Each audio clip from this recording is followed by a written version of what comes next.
Good morning, brothers and sisters. Today is Sunday, October 5, 2025. Our Sunday Gospel, St. Luke chapter 17, verses 5 to 10. We will just read the very core of our message in verse 10. That's the way it is with you. When you have done everything you were ordered to do, say, we are worthless servants. We have done only what we ought to have done. The Gospel of the Lord. Our message, the slave, ang alipin. A slave or a servant to God through Jesus Christ has divine purpose of living. Ang isang alipin o lingkod ng Diyos sa pamamagitan ni Jesucristo ay may banal na layunin ng pamumuhay. First, verse 5 and 6. As redeemed by Christ on the cross from the kingdom of darkness, Satan and sin, and now transferred to the kingdom of light, living in the righteousness and holiness of God through Jesus our Lord.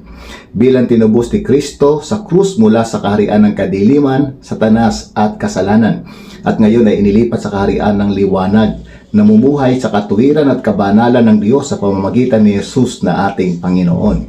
Second, in verse 7 to 9, a service to the kingdom and the king is fulfilling the will of God and serving the best for the honor, praise, and glory of God the King.